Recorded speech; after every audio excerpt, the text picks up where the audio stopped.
Assalamualaikum warahmatullahi wabarakatuh. Halo semuanya, perkenalkan nama saya Safa Salsabila dengan NIM 10 14 25 10 1 dari D4 Teknologi Laboratorium Medis. Dalam 5 menit ke depan kita akan membahas pertanyaan besar yang menghantui generasi kita. Di era di manakah kita terhubung dengan dunia, apakah kita semakin maju atau justru semakin kehilangan diri? Inilah manusia dan globalisasi, antara peluang, ancaman, dan identitas yang terus tergerus.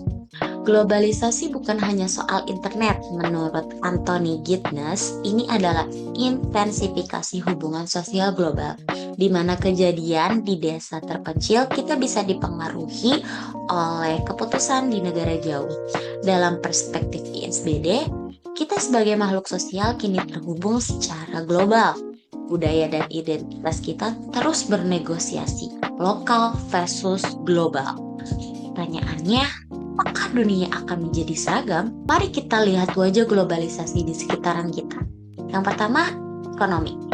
Pedagang bakso di Malang bisa terima order dari luar negeri via GoFood, tapi pasar tradisional tergusur supermarket asing. Yang kedua, ada budaya.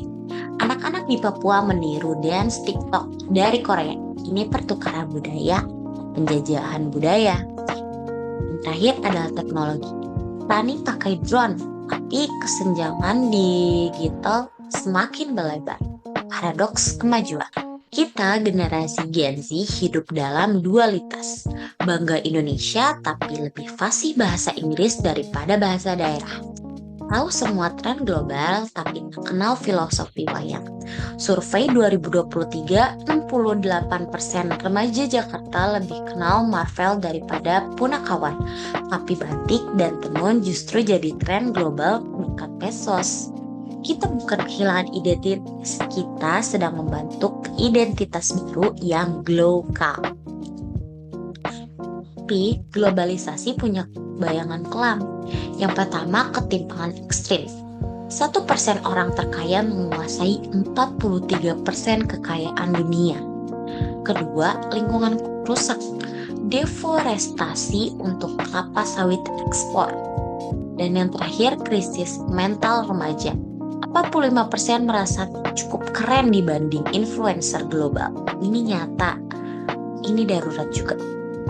Kita perlu menolak globalisasi, tapi mengelolanya dengan cerdas. Pertama, ada tingkat individu, literasi media, dan konsumerisme cerdas.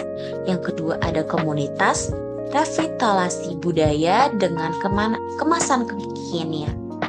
Yang terakhir, ada nasional, diplomasi budaya digital, dan kebijakan yang protektif terbuka. Contoh nyata, bahasa daerah versus bahasa global. Duolingo bahasa Jawa punya 500.000 lebih pengguna global. Konten TikTok berbahasa daerah bisa viral jutaan view. Kita bisa jadikan budaya lokal sebagai kekuatan global. Kesimpulannya, globalisasi adalah pisau bermata dua. Nasib kita ditentukan bukan oleh arusnya, tapi oleh responnya kita.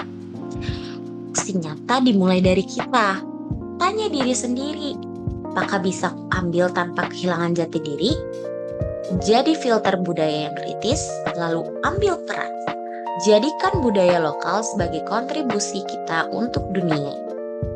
Semua data bersumber dari referensi kredibel, Giddens, UNESCO, BPS, hingga Oxford. Terima kasih semuanya. Mari kita jadi generasi yang berpijak pada akar dan terbang tinggi mengarungi dunia. Wassalamualaikum warahmatullahi wabarakatuh.